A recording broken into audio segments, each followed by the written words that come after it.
এটাই জামাতে ইসলামী, এটাই জামাত ইসলামী নেতৃত্ব। সুতরাং সকল ন্যারেটিভকে ভেঙে আমরা আগামীতে দেশকে বিনির্মাণের জন্য এগিয়ে যাব ইনশাআল্লাহ। প্রিয় এলাকাবাসী, আপনারা বিভিন্ন সময় জামাত ইসলামীকে পরীক্ষায় অ্যাপিয়ার হতে না দিয়েই ফলাফল ঘোষণা করেছেন।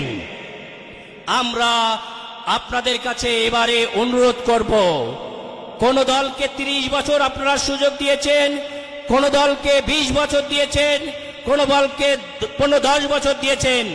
জামাত ইসলামীর নেতৃত্বকে এবার একটাবার 5 বছরের জন্য আপনারা সুযোগ দিন।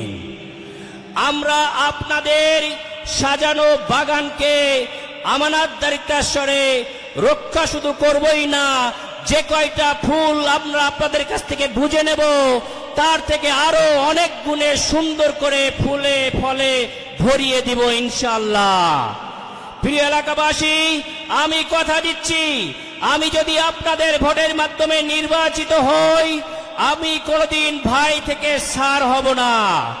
আমরা সন্ত্রাস করব না, আমরা চাঁদাবাজি করব না, আমরা কোনো বৈদ্যুতিক খাম্বার দিকে চোখ তুলে তাকাবো না, আমরা কোনো পার্সেন্টেজের ব্যবসা করব না, আমরা কোনো বাতাস ভবন করব না। প্রিয় এলাকাবাসী, আপনারা আমাদের উপর আস্থা রাখতে পারেন।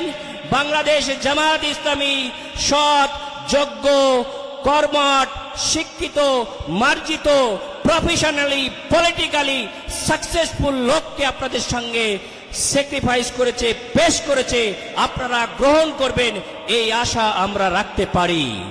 প্রিয় এলাকাবাসী, আমরা প্রমাণ করেছি গেল 17 মাসে যে বাংলাদেশ জামাত ইসলামী কোনো প্রতিহিংসা বা প্রতিশোধের রাজনীতি করে না।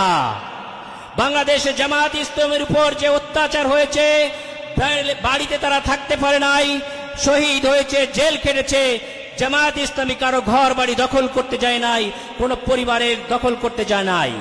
বাংলাদেশ জামাত ইসলামী এদেশে একটি সৌহার্দ্য সম্প্রীতির রাজনীতি গঠন করতে চায়।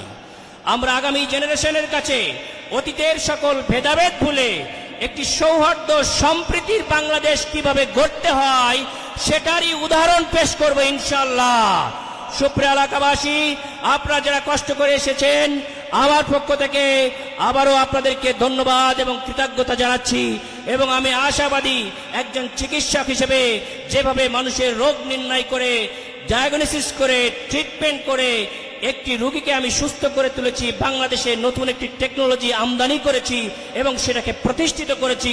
আগামীতে এই অসুস্থ সমাজকে চিকিৎসা দিয়ে অসুস্থ সমাজের সকল দুর্ভোগ, মহামারী দূর করে আপনাদের কাছে বাংলাদেশের মধ্যে একটি মডেল আসন হিসাবে তুলে ধরবো ইনশাআল্লাহ। সকলে দোয়া করবেন। আসসালামু আলাইকুম ওয়া রাহমাতুল্লাহ। অসংখ্য ধন্যবাদ জানাচ্ছি আমাদের 17 আসনের আগামী দিনের কান্ডারি জননেতা ডাক্তার এস.এম. খালিদুজ্জামানকে। ইনশাআল্লাহ 17 আসনে আমরা ন্যায় এবং ইনসাফ প্রতিষ্ঠা করে ছাড়ব। সম্মানিত উপস্থিতি, আমাদের মাঝে 3 জন মেহমান আছেন, আমি শুধু নাম ঘোষণা দিচ্ছি। আমাদের মাঝে এসে উপস্থিত হয়েছেন বাংলাদেশ জামাত ইসলামী কেন্দ্রীয় নির্বাহী পরিষদের অন্যতম সদস্য জনাব অধ্যক্ষ আব্দুর রব, উপস্থিত হয়েছেন এনসিপি সিনিয়র যুগ্ম আহ্বায়ক ও ঢাকা 18 আসনের 11 দল সমর্থিত সংসদ সদস্য প্রার্থী জনাব আরিফুল ইসলাম আদিব, উপস্থিত আছেন খেলাফত মজলিস কেন্দ্রীয় নির্বাহী পরিষদের অন্যতম সদস্য হাজী নূর হোসাইন। সম্মানিত ভাই ও বোনেরা, এ পর্যায়ে বক্তব্য রাখছেন জাতীয় নাগরিক পার্টির মুখ্য সমন্বয়ক ও ঢাকা 8 আসনের আগামী দিনের কান্ডারি 11 দল সমর্থিত প্রার্থী জনাব নাসিরউদ্দিন পাটোয়ারি। বক্তব্য রাখছেন জনাব নাসিরউদ্দিন পাটোয়ারি।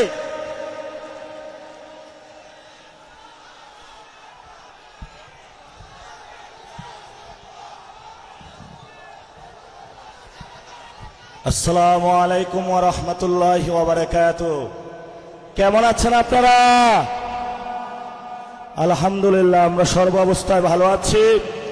গতকালকে আমাদের এক ভাইকে শহীদ করা হয়েছে, তারপরও আমরা আজাদের মিছিলে ছুটে এসেছি এই আজাদির মিছিল বাংলাদেশে কিয়ামত পর্যন্ত চলবে ইনশাআল্লাহ। প্রিয় উপস্থিতি, বিসমিল্লাহির রহমানির রহিম। নাহমাদুহু ওয়া নুসাল্লি আলা রাসূলিহিল কারীম। ইয়্যাকা না'বুদু ওয়া ইয়্যাকা নাস্তাঈন। আজকের এই ঢাকা 18 আসনে দাঁড়িপাল্লার রাহবার, যিনি পুরো বাংলাদেশে মানুষকে স্বপ্ন দেখিয়েছেন, নারীদের ভরসার প্রতীক হয়ে উঠেছেন, তরুণদের ভরসার প্রতীক হয়ে উঠেছেন, সম্মানিত জামায়াত ইসলামীর আমির উপস্থিত হয়েছেন, আরো আছেন এই ঢাকা 18 আসনের আপনাদের আশা এবং আকাঙ্ক্ষার প্রতীক দাঁড়িপাল্লার সম্মানিত প্রার্থী, যাকে আপনারা আগামী 12 তারিখে ভোট দিয়ে জয়যুক্ত করে, গতকালকে যারা আমাদের ভাইকে খুন করেছে আমরা 12 তারিখে প্রতিশোধ নেব ইনশাআল্লাহ। আমরা আগামী 12 তারিখে শহীদ উসমান হাদি ভাইকে যারা খুন করেছে, আগামী 12 তারিখে সংস্কারে হায়ের পক্ষে এবং দাঁড়িপাল্লার পক্ষে ঢাকা 18 খালেকুজ্জামান ভাইকে নির্বাচিত করে আমাদের শহীদি কাফেলার ঢাকা 17 যে ভাই আছেন তাকে জয়যুক্ত করে বাংলাদেশের ইতিহাসে তরুণ সমাজের আইকন, যিনি ডাক্তারদের প্রতিকৃত ভাইকে নির্বাচিত করে বাংলাদেশে একটি নবচেতনা সূচিত করব ইনশাআল্লাহ। আমি ভাইকে আমার পাশে আসার জন্য একটু অনুরোধ জানাচ্ছি। ভাই, আপনি আসবেন আমার সাথে। ডাক্তার এসএম খালেদুজ্জামান ভাইকে নির্বাচিত করবেন আপনারা সবাই। হাত তুলে শপথ করে ভাই কি এইচএসসি পাস নাকি ডাক্তার? ভাই টেন্ডারবাজের বিরুদ্ধে দাঁড়াবে, চাঁদাবাজের বিরুদ্ধে দাঁড়াবে, দুর্নীতির বিরুদ্ধে দাঁড়াবে, সন্ত্রাসের বিরুদ্ধে দাঁড়াবে।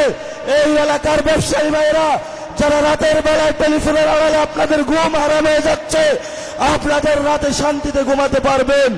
ডাক্তার খালেদুজ্জামান ভাইয়ের কাছে আসবেন। গরিবের ডাক্তার হিসেবে যেভাবে দাঁড়িয়েছেন, কুড়িল বস্তিবাসীর পাশে যেভাবে ছিলেন, আগামীতেও আপনাদের পাশে থাকবেন। আমিরে জামাতের প্রার্থী দাঁড়িপাল্লাকে জয়যুক্ত করে ঢাকা 17-তে ন্যায় ইনসাফের প্রার্থীকে আপনারা আগামী 12 তারিখে জয়যুক্ত করবেন। ভাইকে আপনাদের কাছে আমানত রেখে গেলাম। যারা এনসিবির এখানে রয়েছেন আপনারা ভাইকে সহযোগিতা করবেন। যারা 11 দলীয় জোটের জয়েছেন তারা আপনার ভাইকে সহযোগিতা করবেন। এটা আমিরে জামাতের নির্দেশ, আমাদের এনসিপি থেকে নির্দেশ।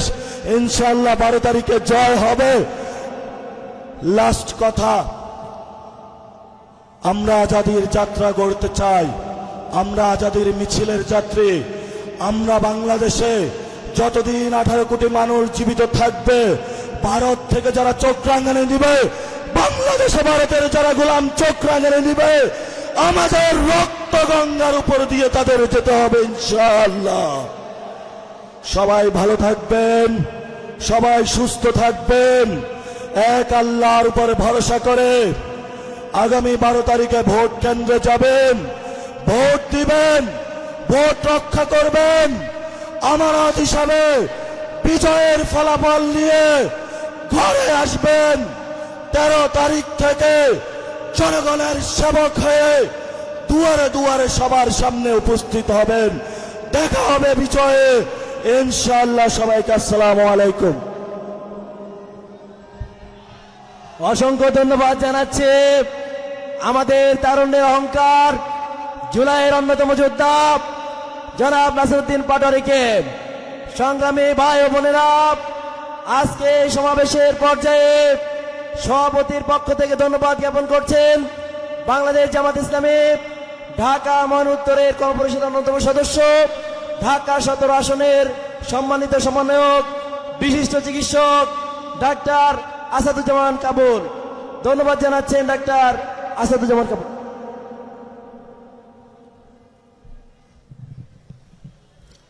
আলহামদুলিল্লাহ, আলহামদুলিল্লাহ রাব্বিল আলামিন, ওয়াসসালাতু ওয়াসসালামু আলা রাসূলিহিল কারীম ওয়া আলা আলিহি ওয়া সাহবিহি আজমাইন। আজকের এই বিশাল নির্বাচনী জনসভার সম্মানিত প্রধান অতিথি, বিশ্ব ইসলামী আন্দোলনের অন্যতম পুরোধা, মানবতার নেতা, বাংলাদেশ জামাত ইসলামের সম্মানিত আমির ডক্টর শফিকুর রহমান, আজকে এখানে উপস্থিত আছেন এনসিপির কেন্দ্রীয় নেতা নাসির উদ্দিন সাহেব, এখানে উপস্থিত আছেন আমাদের সম্মানিত, আমাদের সবার মুরব্বী, বাংলাদেশ জামাত ইসলামের অন্যতম নির্বাহী পরিষদের সদস্য, বর্ষিয়ান জননেতা অধ্যক্ষ আব্দুর রব, এখানে উপস্থিত আছেন ৭১-এর রণাঙ্গনের মুক্তিযোদ্ধা, যাদের ত্যাগের বিনিময়ে বাংলাদেশ স্বাধীন হয়েছে, তার অন্যতম মেজর আখতারুজ্জামান সাহেব এখানে আছেন, এখানে অন্য অন্য দলের নেতৃবৃন্দ আছেন। আমি আজকে সবাইকে স্বাগতম জানাচ্ছি। আজকে তাদের সময় এবং মূল্যবান সময় দিয়ে তারা এখানে উপস্থিত হয়েছেন। আজকে আমি ধন্যবাদ জানাতে চাই অত্র ১৭ আসনের সেই ভাষান্তর থেকে শুরু করে কুড়িল পর্যন্ত এই বিস্তীর্ণ এলাকার লোকজনগুলো কষ্ট করে আজকের এই অনুষ্ঠানে আসছেন। আপনাদের সবাইকে আমরা মোবারকবাদ জানাই। আমি সব শেষে যারা অত্যন্ত পরিশ্রম করে রাত দিন খেটে আজকের এই অনুষ্ঠানকে সাফল্যমণ্ডিত করেছেন, তাদের প্রতি আমি কৃতজ্ঞতা প্রকাশ করছি। আমি আজকে পরবর্তী আমাদের দিক নির্দেশনার জন্য আমরা আমাদের সম্মানিত আমির ডক্টর শফিকুর রহমানের দিক নির্দেশনা বক্তব্যের জন্য আমরা ইনশাআল্লাহ এখানে অপেক্ষা করব। ওনার বক্তব্যের পরেই আমাদের আজকের এই নির্বাচনী জনসভা সমাপ্তি হবে। আখির দাওয়ানা আলহামদুলিল্লাহি রাব্বিল আলামিন। আসসালামু আলাইকুম ওয়া রাহমাতুল্লাহি ওয়া বারাকাতুহু। আলহামদুলিল্লাহ। সম্মানিত ভাই ও বোনেরা, এই পর্যায়ে আজকের এই বিশাল সমাবেশের প্রধান অতিথির বক্তব্য রাখবেন এবং আমাদের দুইজন প্রার্থীর মাঝে দুইটি প্রতীক তুলে দিবেন। বিশ্ব ইসলামী আন্দোলনের পুরোধা, বাংলাদেশের গণমানুষের হৃদয়ের স্পন্দন, মোহতারাম আমিরে জামাত ডাক্তার শফিকুর রহমান। নারে তাকবীর, নারে তাকবীর, আল্লাহু আকবার। বাংলাদেশ জামাত ইসলামী জিন্দাবাদ, জিন্দাবাদ।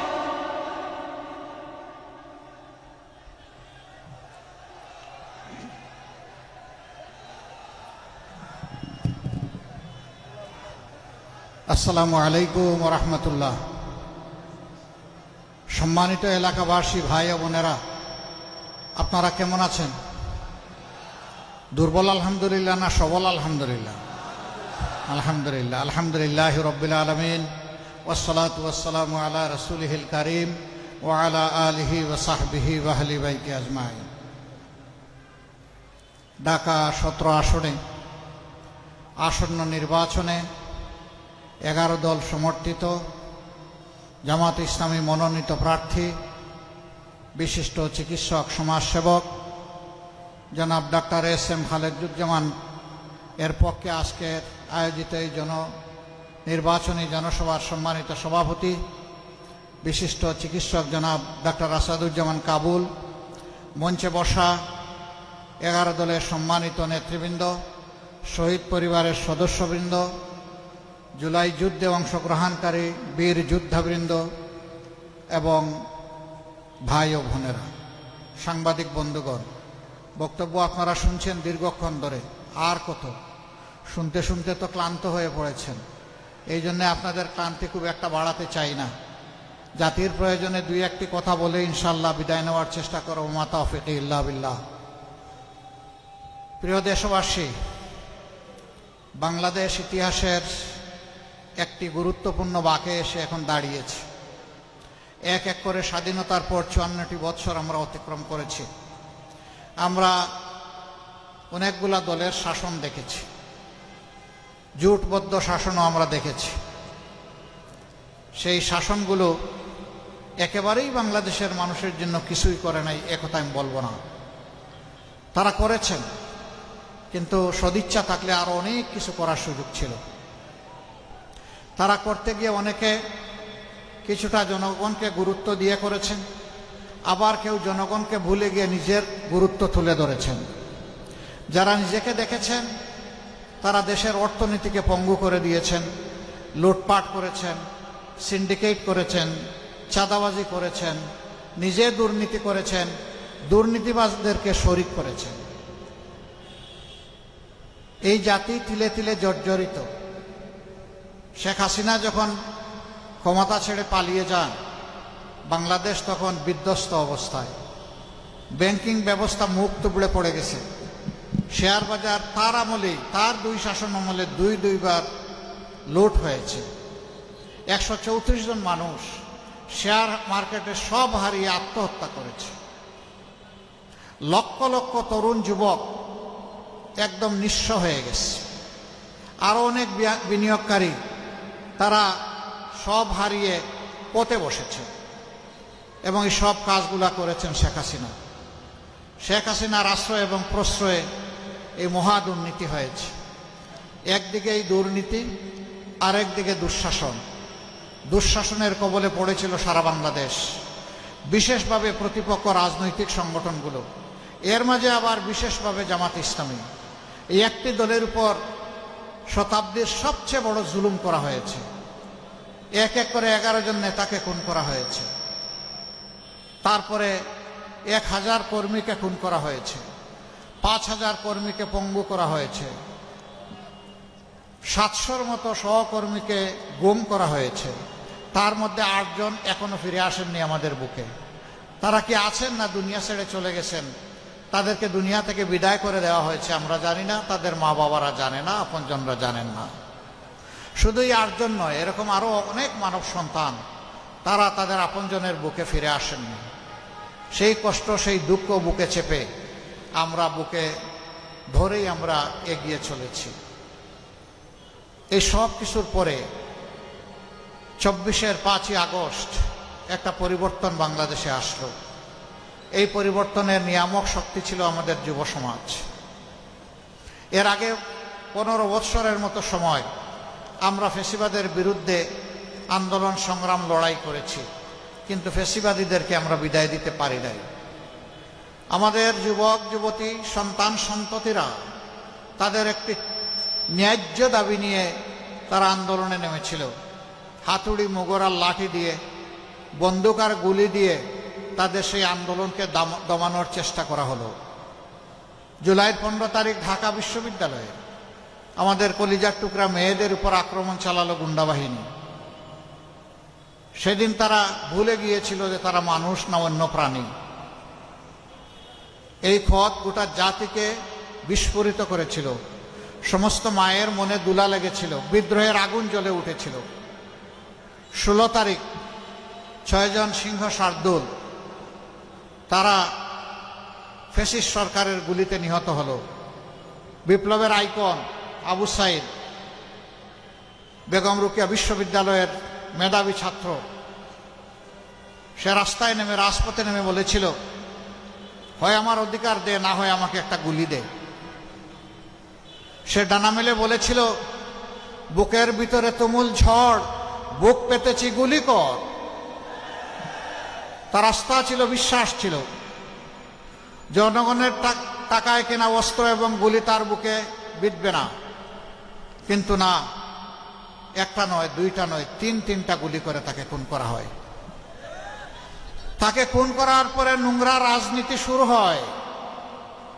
প্রধানমন্ত্রী থেকে শুরু করে সেই সময়ের সকল নেতা পাতারা বলতে শুরু করলেন, সে বাহিনীর গুলিতে নিহত হয় নাই, সহযোদ্ধাদের গুলিতে নিহত হয়েছে।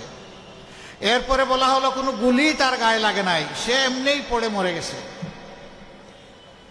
তার পোস্টমর্টম রিপোর্ট নিয়ে জালিয়াতি করা হলো। এইরকম জাতির সাথে এরা 15.5 বৎসর চরম জালিয়াতি এবং ধোঁকাবাজি করেছে। সত্য আড়াল তাকে না, বেরিয়ে এসেছে। এই যে আবু সাইদরা বুক পেতে দিয়েছিল, কার জন্য? এই আমরা, আপনারা, এখানে ওখানে যারা বসে আছি তাদের জন্য। আপনার আমার মুক্তির জন্যে, মাথা উঁচু করে বুক ফুলিয়ে বাংলাদেশে চলার জন্যে, অপশাসনকে বিদায় জানানোর জন্যে, দুর্নীতিকে লাল কার্ড দেখানোর জন্যে, বৈষম্য দূর করার জন্যে, মানুষের ন্যায্য অধিকার প্রতিষ্ঠার জন্যে। এই জন্যে সেদিন আমাদের সন্তানদের স্লোগান ছিল উই ওয়ান্ট জাস্টিস। আমরা সমাজে আর কোনো অবিচার চাই না। অবিচারের সংস্কৃতি থেকে আমরা এই জাতিকে বের করে আনব। আলহামদুলিল্লাহ তারা বের করে এনেছে, তাদেরকে সেলিউট। তারা যখন রাস্তায় নেমে এসেছে, মায়েরা তখন ঘরে বসে থাকেন নাই, তারাও রাস্তায় নেমে পড়েছেন। সন্তান তার লড়াই করবে অন্যায়ের বিরুদ্ধে, মা বসে থাকবেন ঘরে। বিপ্লবী মাদের জন্য এটা মানায় না। এই জন্য মারাও সেদিন রাস্তায় নেমে এসেছিলেন। এমনকি এক মা তো তার 10 মাসের অবুঝ শিশুকে বুকে তুলে নিয়েই রাস্তায় নেমে পড়েছিলেন। সাংবাদিকরা তাকে জিজ্ঞেস করেছিল, আপনি এই কাজটা করতে গেলেন কেন? তিনি বললেন, কি কাজ করেছি? বললেন যে আপনি তো সাংঘাতিক কাজ করেছেন। এই অবুঝ শিশুকে বুকে নিয়ে কুলে নিয়ে মুহুর্মুহ গুলির সামনে যেখানে একটার পর একটা বিপ্লবীদের লাশ পড়ছে, সেখানে আপনি আসলেন কেন? তিনি বলেছিলেন, সো হোয়াট, কি হয়েছে? বলে, হ্যাঁ কি হয়েছে মানে? গুলি এসে যদি আপনার বুক কিংবা সন্তানের বুক অথবা দুইজনকেই যদি আফুড় আফুড় করে দেয়, বলেছে নো ম্যাটার, আমি এবং আমার সন্তান শহীদের তালিকায় নাম লেখায় ফেলবো। এরপরে এই মা বললেন, এই সাংবাদিক, তুমি জেনে রাখো, সন্তান আমার কোলে যাকে দেখছো একটাই আমার সন্তান নয়। আজকে বাংলাদেশের রাজপথে যত তরুণ তরুণী যুবক যুবতী রাস্তায় নেমেছে, এই সবগুলো আমার সন্তান। আমি আমার সন্তানদেরকে শক্তি যোগাতে এসেছি। আমি বলতে এসেছি, তোমরা কাপুরুষ হয়ো না, তোমরা লড়ে যাও, বিজয় তোমাদের অনিবার্য। আমরা এই মায়েদের কাছে ঋণী। প্রিয় দেশবাসী, কেমনে এত তাড়াতাড়ি আমরা জুলাইয়ের বিপ্লবীদের ভুলে বসেছি? কেমনে নিজের সাথেই প্রতারণা করা যায় আমি বুঝি না। অনেকে জুলাইকেই স্বীকার করেন না। জুলাই চেতনা ধারণা করে জুলাই সনদ অনেকে বাস্তবায়ন চান না। অনেকে সংস্কারের পক্ষে না, এখন বলেই দিচ্ছেন যে অনিচ্ছা সত্ত্বে আমরা সংস্কারের সাইন করেছি। এখানে সাইন না করা পক্ষ আছে, কিন্তু তারাও আজ দিচ্ছে সংস্কারে হা বলতে হবে। অথচ যারা সেদিন স্বাক্ষর করলেন তারা এখন চুপ, তাদের মুখে এখন কোনো বলি নাই। তাদেরকে তাদের অবস্থান বিনয়ের সাথে বলবো, আপনারা স্পষ্ট করুন, আপনারা কি সংস্কার চান নাকি আপনারা সংস্কার চান না? না না, আপনাদেরকে বলি নাই, যারা চুপ করে আছেন তাদেরকে আপনাদেরকে খুলাসা করতে হবে, বলতে হবে আপনারা কি চান। যদি আপনারা সংস্কার চান, এদেশের মানুষ বিবেচনা করবে এক ধরনের, যদি সংস্কার না চান তাহলে সিদ্ধান্ত নেবে ভিন্ন ধরনের।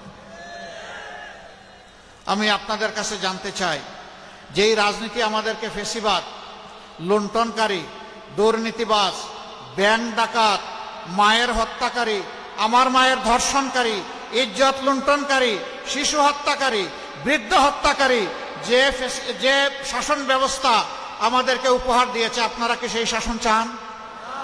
পুরান অবস্থা ফসা সেই শাসন অবশ্যই আপনারা চান না। তাহলে আগামী 12 তারিখ ইনশাআল্লাহ প্রথম ভোট হবে হ্যাঁ। আমরা গণভোটে কি বলবো? প্রথম সিল পড়বে কিসের উপর?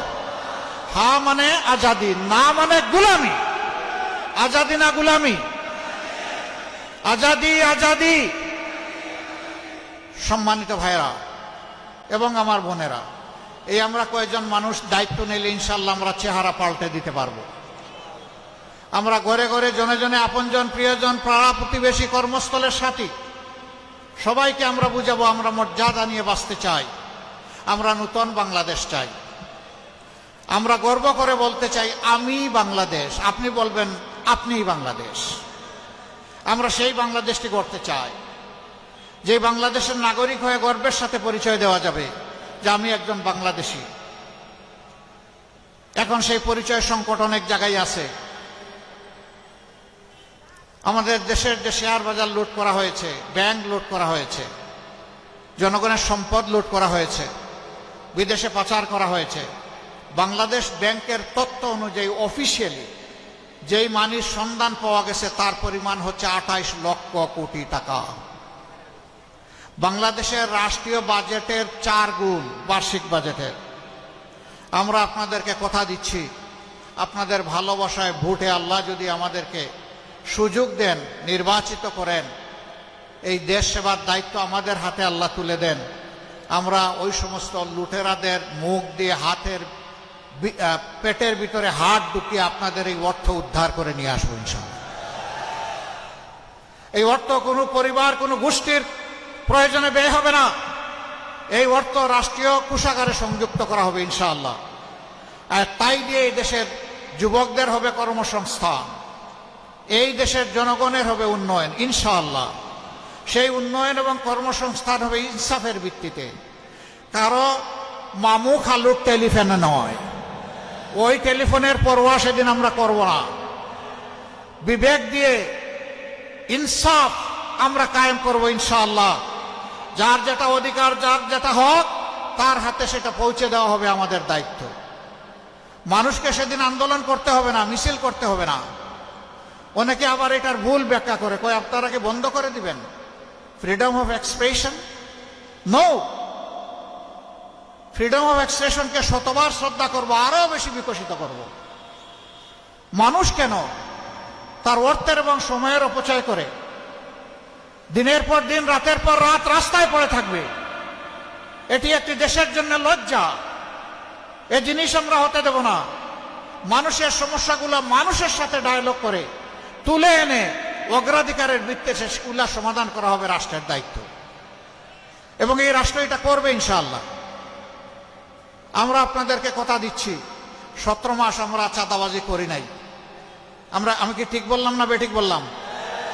17 মাস আমরা মামলা বাণিজ্য করি নাই। 17 মাস আমরা দখল বাণিজ্য করি নাই। 17 মাস আমরা কোনো মায়ের ইজ্জতে হাত দেই নাই। 17 মাস আমরা কোনো মানুষের গুম হারাম করি নাই। 17 মাস আমরা সমাজে সন্ত্রাস কায়েম করি নাই। আমরা বলেছিলাম এগুলো আমাদের খাসলতের সাথে, চরিত্রের সাথে যায় না, আমরা এগুলা করি না। আগামীতে আল্লাহ যদি আমাদেরকে এই দেশের দায়িত্ব দেন, এগুলো আমরা করতে দেব না। ব্যবসায়ীরা ব্যবসা করবেন নিরাপদে, কোনো টেলিফোন এসে তাকে হুমকি ধমকি দিতে পারবে না।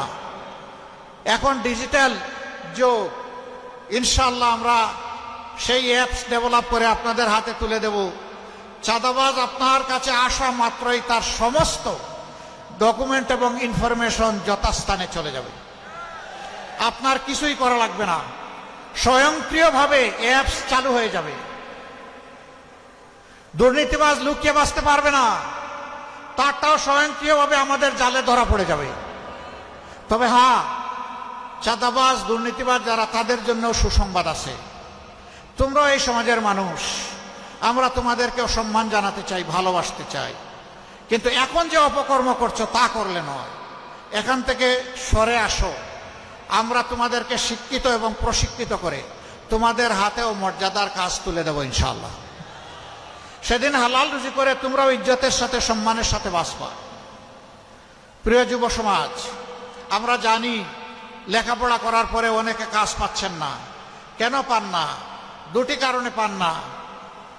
দুর্নীতির রমরমা বাণিজ্য আর বেইনসাফি, এই দুই কারণে আপনারা কাজ পান না। আরেকটা কারণ আছে, সেই কারণ হলো যে শিক্ষাটা আমাদের সন্তানদেরকে দেয়া হচ্ছে, এই শিক্ষা দুনিয়ার অনেক প্রয়োজন পূরণের উপযুক্ত নয়।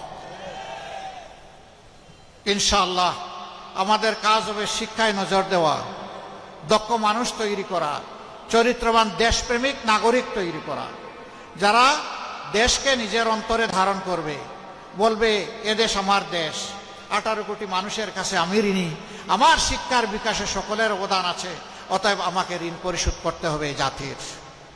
এই অনুভূতি নিয়ে তারা জাতিকে সেবা দিবে ইনশাআল্লাহ। আমরা পরিষ্কার বলে দিচ্ছি, যুবক ভাই ও বোনেরা, তোমাদের হাতে আমরা কোনো বেকার ভাতা তুলে দেব না। এই বেকার ভাতা তুলে দিয়ে আমরা তোমাদেরকে অপমানিত করতে চাই না। তোমাদের হাতগুলাকে দেশ গড়ার দক্ষ কারিগরের হাতে হাত হিসাবে গড়ে তুলে তোমাদের হাতে উপযুক্ত কাজ তুলে দিতে চাই। সেদিন এই কাজ করবা, দেশ গড়বা, বুক ফুলিয়ে বলবা আমি বাংলাদেশ। এ বাংলাদেশ আমার। এ বাংলাদেশের জন্য আমি অনেক কিছু করতে চাই। যেইভাবে বুক চিতিয়ে যুদ্ধ করেছিলাম, লড়াই করেছিলাম, সেই লড়াইয়ের দাবি আমার কার্যক্রম দিয়ে আমি পূরণ করতে চাই। যুবকরা রাজি নাকি বেকার ভাতা? না, বেকার ভাতা নাই। ওকে, ফাইন। ইনশাআল্লাহ আমরা সবাই মিলে বাংলাদেশ গড়ব। আমি কি করব? আমি তো একজন বয়স্ক মানুষ, আমাকে কি তোমাদের দলে রাখবা? আমি আছি তোমাদের সাথে, আমিও যুবক আলহামদুলিল্লাহ। যুবক সেই ব্যক্তি যার যৌবনের উদ্দীপনা থাকে, বুড়া সেই ব্যক্তি বয়স 22 বছর হলেও সব কিছু দেখে যে ভয় পায়, সে হইল বুড়া। আমরা ওই বুড়া হতে চাই না ইনশাআল্লাহ তাআলা আজিম। এই এলাকা বাংলাদেশের সবচেয়ে শিক্ষিত মানুষের এলাকা। এই এলাকার মানুষ বহু জাতের অশান্তিতে আছেন। সবচেয়ে বড় অশান্তিটা তাদের উপর নানা ধরনের মানসিক নির্যাতন করা হয়। আমরা এই ভাই বোনদেরকে আশ্বস্ত করছি, আপনাদের বুটের আমানত যদি আমাদেরকে সমঝান, আমাদের উপর আস্থা রেখে, আমাদের দায়িত্ব হবে আপনাদের আস্থার প্রতিদান দেওয়া। তখন আর কোনো জালেম ওই টেলিফোন করে আপনাকে কষ্ট দিতে পারবে না, বাড়ির গেইটে এসে হুমকি দিতে পারবে না, সন্ত্রাসী পাঠিয়ে আপনার জীবনকে অতিষ্ঠ করে তুলতে পারবে না। ইনশাআল্লাহ আমরা ওই সমস্ত সন্ত্রাসী এবং দুর্নীতিবাজদের গাছের পাতা ধরে টান দিব না, ওদের মূল সহ টান দিব।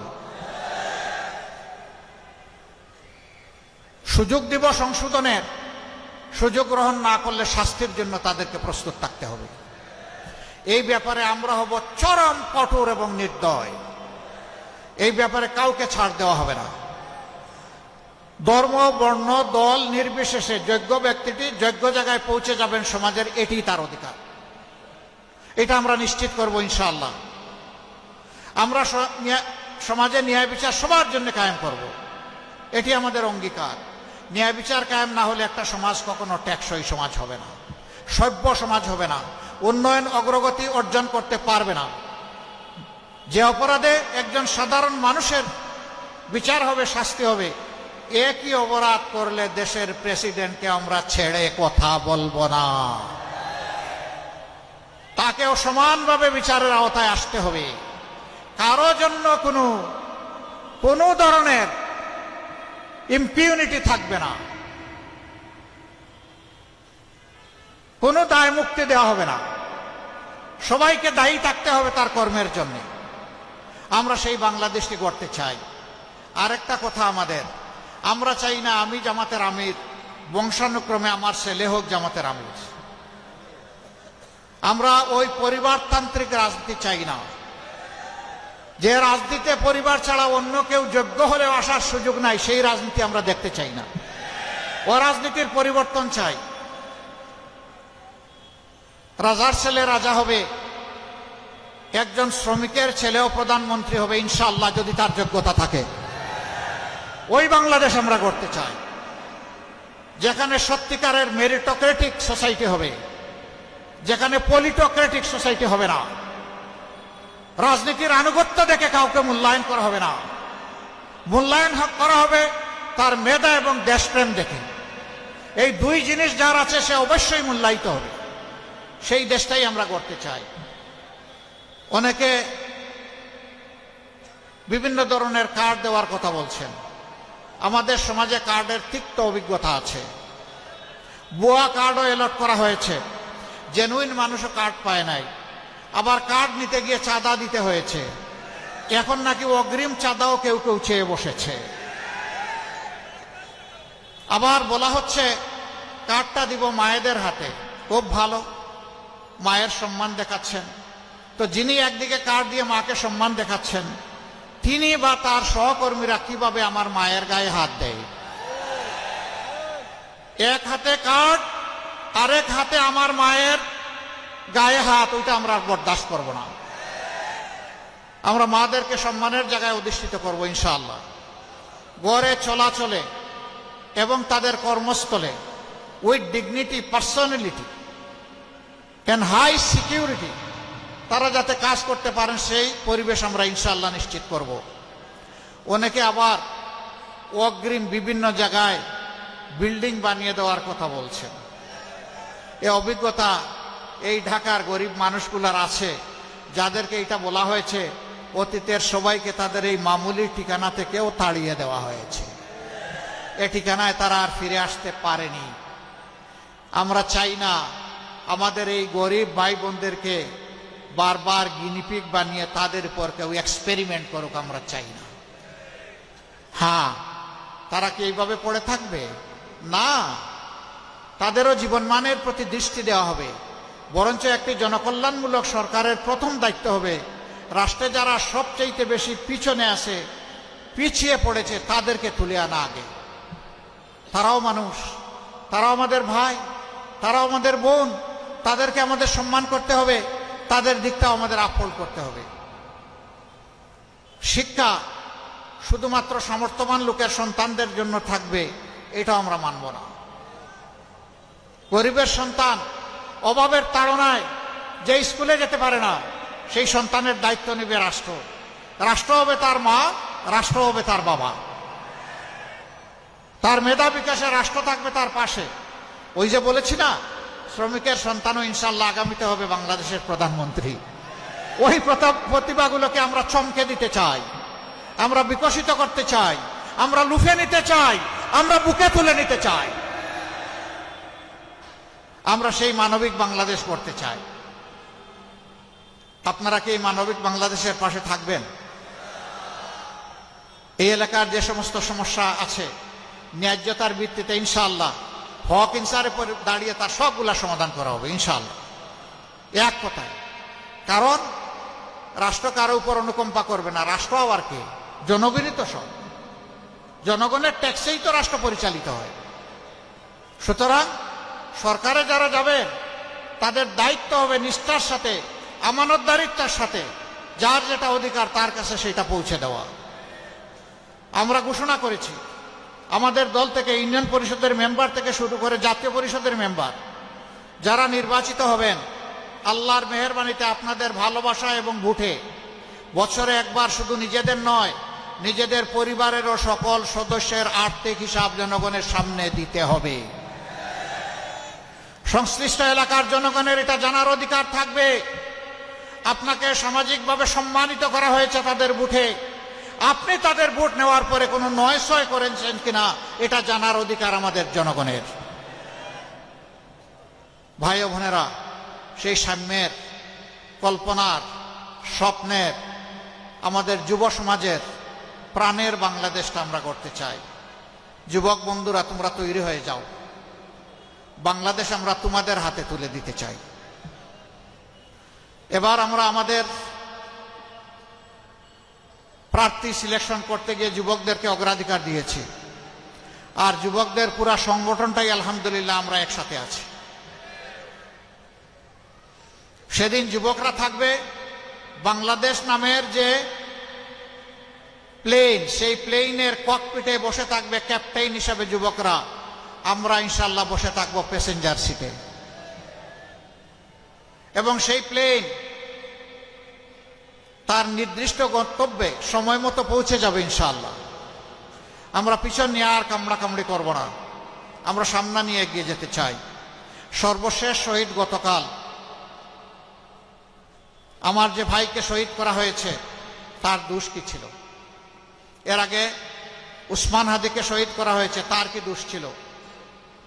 আমরা এই সমস্ত শহীদদেরকে, আমরা আবু সাইদকে, আবু সাইদের সহযোদ্ধাদেরকে আমরা কথা দিচ্ছি ইনশাআল্লাহ এই বাংলার মাটিতে তোমাদের হত্যাকারীদের বিচার হবে।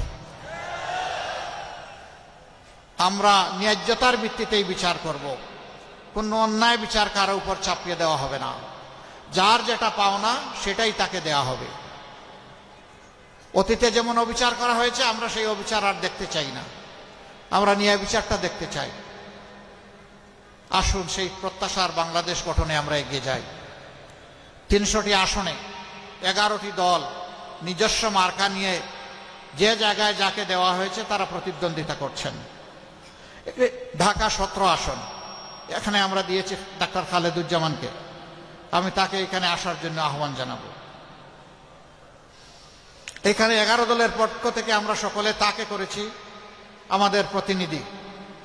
আমরা এখন সকলের পক্ষ থেকে তার হাতে ইনসাফের প্রতীক এই দাড়িপাল্লা তুলে দিলাম। ধরো, শক্ত করে উঁচু করে ধরো, তোমাকে ধরতে হবে, তুমি ছাড়লে হবে না।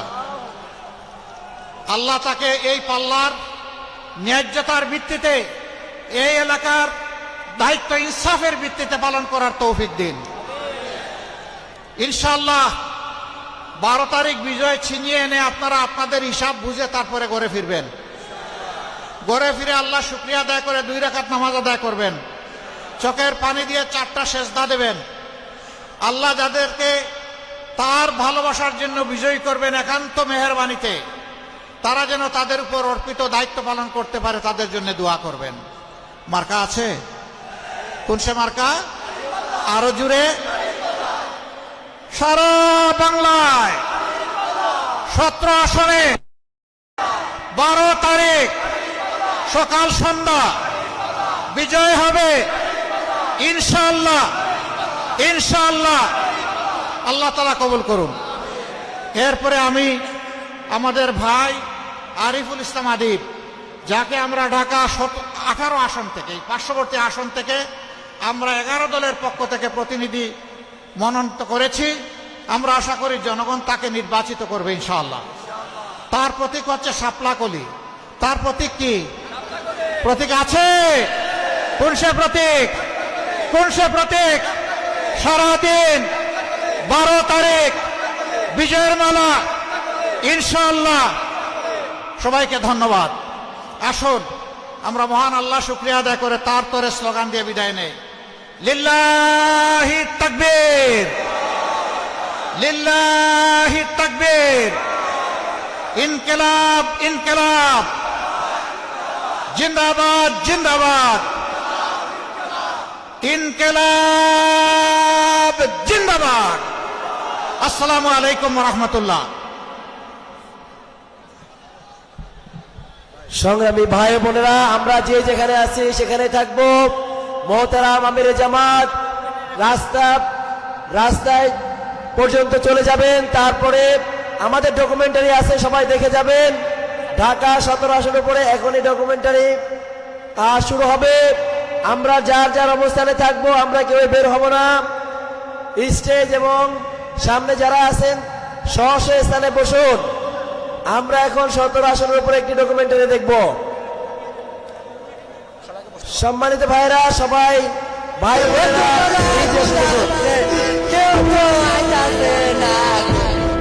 ঢাকা 17, একদিকে সুউচ্চ অট্টালিকার আভিজাত্য, অন্যদিকে বস্তির মানুষের জীবন সংগ্রাম। এই বৈচিত্র্যময় জনপদের প্রয়োজন এমন একজন অভিভাবক যিনি একই সাথে প্রজ্ঞাবান এবং সেবার মানসিকতায় অবিচল।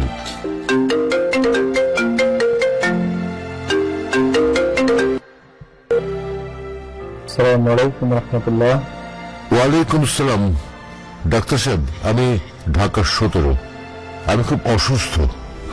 আমার সুস্থতার দায়িত্বটিকে আপনি নিতে পারেন না? ঢাকা 17 আমার পরিবার। এই পরিবারের প্রতিটি সদস্যের কষ্ট আমার নিজের কষ্ট। আমার সততা এবং সেবার মাধ্যমে আমি একটি সুস্থ ও সুন্দর ঢাকা 17 গড়ে তুলব।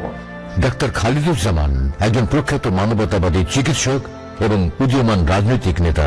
খুলনা মেডিকেল কলেজ থেকে এমবিবিএস ডিগ্রির পর এভার কেয়ার হাসপাতালে কর্মজীবন শুরু করেন।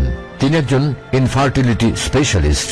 তার প্রতিষ্ঠিত বাংলাদেশ ফার্টিলিটি হাসপাতালের মাধ্যমে 10,000 পরিবার সন্তানের বাবা মা হয়েছে। আমি তো নবজাতক, আল্লাহর রহমতে এটা 8 বছর পরে আর কি। তো আমরা এবার তার জন্য দোয়া করব। যখন একাডেমিক্যালি ওই সাবজেক্টে কেউ ছিল না এই দেশে, তখন ডক্টর খালেদ এই কাজ শুরু করেছে। মাস্টার্স ইন ক্লিনিক্যাল এমব্রিওলজিতে he is the second person in this country. হাজার হাজার মানুষের বন্ধ্যাত্বের চিকিৎসায় তার সিগনিফিকেন্ট কন্ট্রিবিউশন আছে। ছাত্র জীবনে তিনি ইসলামী ছাত্র শিবিরের খুলনা মেডিকেল কলেজের সভাপতি ছিলেন এবং বর্তমানে তিনি বাংলাদেশ জামায়াত ইসলামের ঢাকা মহানগরী উত্তরের মেডিকেল শাখার আমির। এই ঐতিহাসিক নির্বাচনের মাধ্যমে বাংলাদেশ একটি সমৃদ্ধি, সুন্দর, সাম্যের বাংলাদেশ পাবে। একটি সুন্দর সুষ্ঠু নির্বাচনের জন্য আমরা সবচেয়ে বড় ভূমিকা রাখব। মানব সেবায় নিবেদিত লতিফা রশিদ ফাউন্ডেশনের প্রতিষ্ঠাতা ডাক্তার খালিদুজ্জামান কেবল অভিজাতদের নেতা নন, তিনি বঞ্চিত মানুষের কণ্ঠস্বর। করোনা মহামারীতে যেমন তিনি মানুষের পাশে দাঁড়িয়েছেন, বন্যা সহ প্রাকৃতিক দুর্যোগেও ছিলেন মানুষের পাশে। করাইল বস্তিতে আগুনে ক্ষতিগ্রস্ত মানুষের পাশে তিনি দাঁড়িয়েছেন বন্ধুর মতো। জুলাইয়ের অধিকার আদায়ের আন্দোলনেও ডাক্তার খালিদ ছিলেন সম্মুখ সারির যোদ্ধা। রোগীর বিপদে তিনি যেমন পরম বন্ধু, দেশের সংকটেও তেমনি আপোষের নেতা। জনদরদী মানুষ না হলে আসলে গরিবদেরকে এভাবে সাহায্য করা সম্ভব নয়। আমি একজন ভোটার হিসেবে ওনার মতো একটা ব্যক্তি পেয়ে আমার এলাকাতে আমি যখন ধন্য মনে করছি। ডাক্তার খালিদুজ্জামানের ভীষণ হল বৈষম্যের দেয়াল ভেঙে দেওয়া, গুলশান বনানীকে বিশ্বের আধুনিক শহরের মানদণ্ডে নিয়ে যাওয়া, আধুনিক নাগরিক সুবিধা পৌঁছে যাবে ভাষান্টেক আর কড়াইলের প্রতিটি ঘরে। দুর্নীতিমুক্ত সমাজ আর ইনসাফ কায়েম করাই তার রাজনীতির মূল ভিত্তি। অফিসে একজন কর্মচারী নিয়োগ করতে অনেক যাচাই বাছাই করি, কিন্তু জনপ্রতিনিধি নির্বাচনের সময় আমরা তা কি করি? সুস্থ ও সুন্দর বাংলাদেশ গড়তে ডাক্তার খালিদুজ্জামানের মতো highly educated, professionally sound and politically visionary নেতা বাংলাদেশের রাজনীতিতে দরকার। পরিবারের একটি সদস্য যখন অসুস্থ হয় তখন তার প্রভাব পরিবারের সকল সদস্যের উপর পড়ে। একটি শহর যখন অসুস্থ হয় তখন তার প্রভাব সমাজের প্রত্যেকটি নাগরিকের উপর পড়ে। আমার ইচ্ছা একটি সুস্থ ও সুন্দর ঢাকা 17 গড়ে তোলা। সুস্থ ঢাকা মানে নির্মল বাতাস, বিশুদ্ধ খাবার পানি, বিশুদ্ধ খাবার এবং নিরাপদ জীবন। সুন্দর ঢাকা তার মানে প্রতিটি নাগরিকের জন্য দুর্নীতিমুক্ত, সন্ত্রাসমুক্ত, চাঁদামুক্ত একটি পরিবেশ এনশিওর করে দেওয়া। ইনশাল্লাহ সকলকে সঙ্গ নিয়ে একটি সুস্থ সুন্দর ঢাকা 17 গড়ে তোলা। আমার লাইফে এরকম কোনো হিস্ট্রি না যে কথা রাখি না, ঠিক আছে? সুস্থ ঢাকা, সুন্দর ঢাকা, ডাক্তার খালিদুজ্জামানের অঙ্গীকার। চলো একসাথে গড়ি বাংলাদেশ। সালামু আলাইকুম রহমতুল্লাহ। সম্মানিত উপস্থিতি, জিহাদ নামে একটি ছোট বাচ্চাকে খুঁজে পাচ্ছি না। আপনারা যদি আশেপাশে একটু দেখেন, যদি পেয়ে থাকেন তাহলে আমাদের